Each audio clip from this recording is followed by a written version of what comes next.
Saudara Menteri ATR BPN Agus Harimurti Yudhoyono bilang persoalan alih fungsi hutan Papua menjadi perkebunan kelapa sawit merupakan persoalan menjaga keseimbangan pembangunan, pertumbuhan ekonomi, dan kehidupan masyarakat.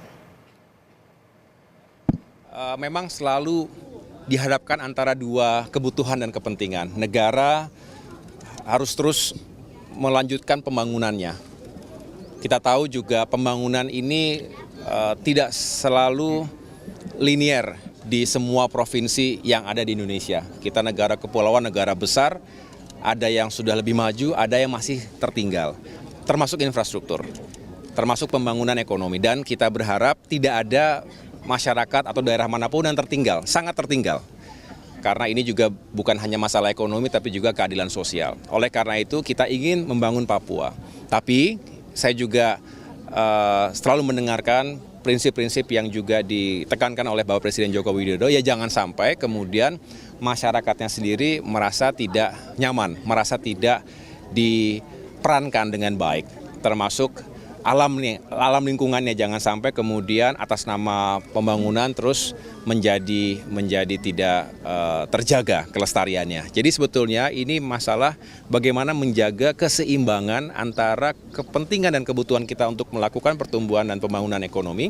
Di sisi lain adalah bagaimana masyarakat setempat alamnya juga terus terjaga, jangan sampai tergusur dari pekarangannya sendiri begitu. All Eyes on Papua, kita kasih paham apa yang sedang terjadi, mengapa masyarakat adat Auyu dan Moi di Papua begitu keras melawan korporasi besar dengan proyek sawit besar di Papua. Kompas Bisnis sudah bersama Senior Advisor Siar Indonesia, Wiko Saputra. Selamat pagi Mas Wiko. Selamat pagi Mbak. Oke, Mas Wiko, ini dalam konteks ya melawan korporasi sawit, proses hukum di Mahkamah Agung saat ini ditempuh oleh suku Auyu dan juga suku Moi. Nah, gimana duduk perkaranya sebetulnya antara dua suku ini? Dengan pemerintah tentunya, ataupun juga dengan korporasi? Oke, ini sebenarnya mandat dari Bapak Presiden Jokowi 2018. Waktu itu beliau mengeluarkan Perpres terkait dengan moratorium sawit. Nah, di dalam Perpres itu ada satu bagian yang disebut dengan review perizinan.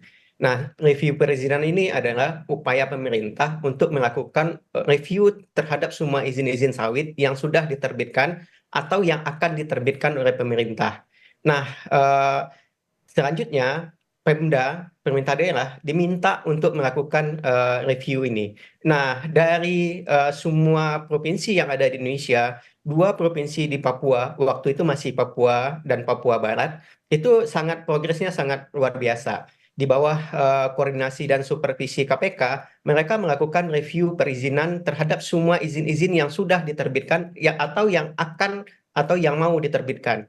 Nah, dari review perizinan itu kelihatan sekali bahwa banyak izin-izin usaha perkebunan yang diterbitkan atau yang dipegang oleh perusahaan itu sebenarnya tidak layak untuk diterbitkan, termasuk di 4 perusahaan yang lagi digugat tersebut. Nah, progresnya sangat cepat. Pemda provinsi di Papua Barat itu mencabut izin PT SAS, dan di Provinsi Papua juga ada rekomendasi untuk melakukan pencabutan izin terhadap tiga perusahaan tersebut. Nah, langkah upaya hukum ini dilakukan dan mendapatkan perlawanan dari perusahaan. Nah, kenapa masyarakat adat Auyu dan Moi begitu kuatnya untuk mendorong supaya penegakan hukum ini berjalan dan tanah-tanah wilayah mereka dikembalikan? Karena memang kalau dilihat kondisinya, memang apa yang disampaikan oleh AHY tadi itu sangat jauh dari luar konteks yang terjadi. Nah, tanah wilayah mereka itu diokupasi dengan semena-mena oleh perusahaan tanpa mempertimbangkan hak-hak hidup mereka. Nah, padahal kalau kita lihat budaya dari suku Auyu dan Moi itu adalah bagaimana mereka memanfaatkan hasil hutan untuk sumber penghidupan. Nah, satu-satunya mata pencarian mereka yaitu ada di hutan tersebut. Ada yang berburu dan bercocok tanam dan sebagainya. Dan itu sumber penghidupan utama mereka. Nah, ketika tanah-tanah mereka diokupasi dengan semena-mena tanpa memperhatikan ruang hidup mereka, mereka menjadi tergusur di tanah mereka sendiri. Nah, ini upaya-upaya inilah yang mereka lakukan untuk menggembalikan tanah adat tersebut ke hak-hak masyarakat adat yang ada di Oyu dan Moi, karena ini sangat sangat dan sangat berpengaruh terhadap keberlangsungan hidup suku Oyu dan suku Moi. Nah, sekali lagi saya sampaikan bahwa ini sebenarnya mandat dari Bapak Presiden Jokowi 2018 untuk melakukan evaluasi terhadap semua izin sawit yang terbit.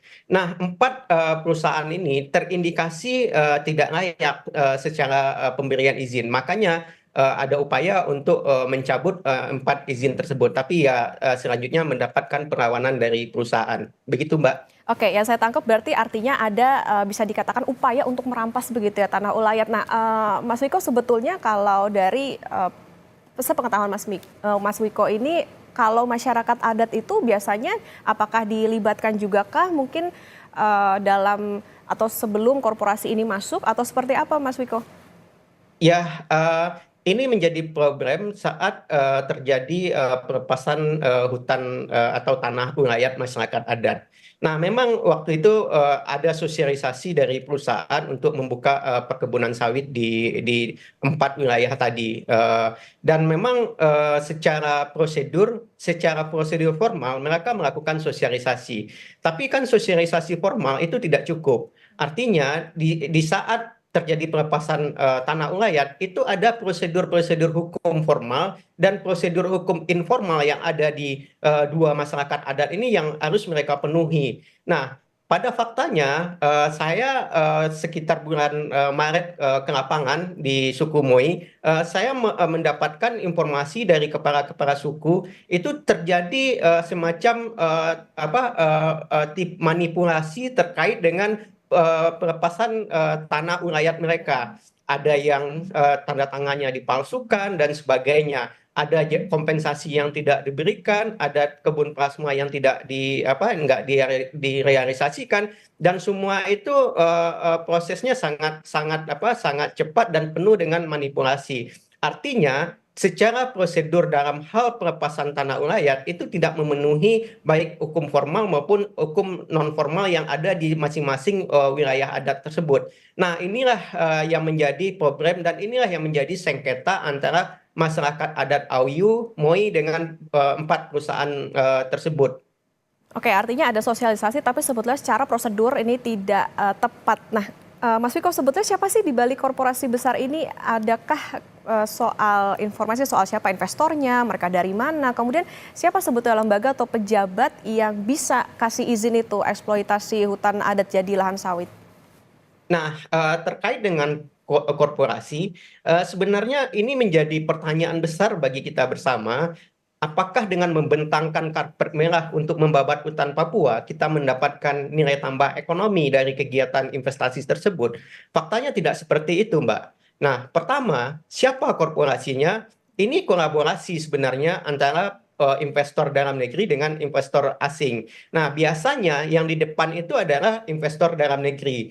Bisa dia berasal dari elit politik yang ada di nasional, pengusaha-pengusaha nasional, tapi dia berkolaborasi dengan investor-investor asing dengan membuat perusahaan patungan di negara suaka pajak. Nah, pada umumnya ketika kita melakukan corporate mapping, kita melihat bahwa ada kolaborasi tersebut. Nah, biasanya kegiatan-kegiatan investasi ini dikendalikan di luar dari Indonesia, seperti negara suaka pajak, seperti di Singapura, Hong Kong, dan British Virgin Island, dan beberapa negara yang menjadi negara suaka pajak. Nah, sifat investasi ini sangat ekstraktif sekali. Artinya dengan modal kapital yang cukup besar, mereka melakukan investasi, tapi biasanya uang tersebut ditarik keluar dari Papua. Bahkan uang tersebut ditarik keluar dari Indonesia karena dia berada di negara suaka pajak. Nah, keuntungan-keuntungan seperti ini sebenarnya minim bagi pemerintah daerah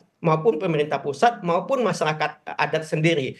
Nah, dari corporate mapping yang coba kami lakukan terhadap perusahaan-perusahaan yang mendapatkan izin, nah ada indikasi ketika terjadi sebuah konflik, sebuah tuntutan hukum, terjadi peralihan dari kepemilikan modal. Jadi kalau kita cek semua siapa di belakang semua ini, itu namanya bertukar-tukar sesuai dengan kondisi yang ada di lapangan. Ketika ada tuntutan, terjadi peralihan dari kepemilikan saham dari perusahaan tersebut. Nah, aksi-aksi korporasi ini sebenarnya upaya mereka untuk melakukan siapa di balik semua aktor yang ada tersebut menjadi samar-samar. Nah, inilah yang menjadi temuan kita, sehingga kalau kita lihat hasil investigasi yang kami lakukan, sebenarnya kuncinya ada dua aktor yang besar di sini. Ada aktor elit politik di Indonesia ataupun pengusaha-pengusaha besar di Indonesia, tapi juga ada kepentingan dari investor dari luar negeri yang juga mau berinvestasi di Indonesia. Nah, dua aktor inilah yang menjadi kunci untuk pembabatan hutan di Papua. Nah, terkait dengan lembaga negara, siapa sih yang sebenarnya yang berwenang? Kita punya peraturan, yaitu Undang-Undang Nomor 39 tahun 2014 terkait dengan perkebunan. Di situ disebutkan izin usaha perkebunan itu diterbitkan oleh pemerintah daerah. Nah, memang dalam skemanya terjadi perbedaan di Papua. Untuk Papua Barat dan Papua Barat Daya itu diterbitkan lewat bupati atau wali kota. Tapi di Papua Selatan dan sebagainya itu diterbitkan oleh gubernur. Nah, itu dari sisi izin usaha perkebunan.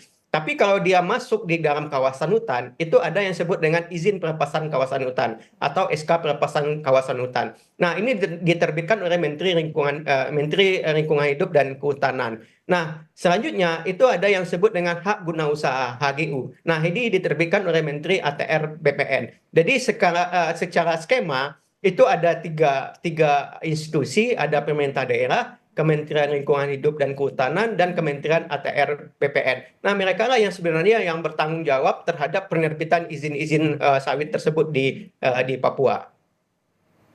Oke, baik. Artinya sebetulnya yang jadi tantangan adalah cukup rumit karena ini keterlibatannya tidak hanya pemodal dalam negeri tapi juga ternyata dari luar negeri. Kemudian tadi yang jadi sorotan adalah soal nama-nama dari investor ataupun juga pemodalnya ini juga berganti-ganti. Tentu ini yang jadi tantangan juga bagi masyarakat adat maupun juga pemerintah untuk tentunya membantu supaya tadi yang dikatakan oleh AHY Mas Wiko ya jadi win-win solution begitu, baik bagi upaya untuk membangun lewat korporasi maupun juga untuk masyarakat adat. Baik, terima kasih Senior Advisor Siar Indonesia Mas Wiko Saputra sudah bersama kami di Kompas Bisnis. Sehat selalu Mas Wiko. Terima kasih Mbak.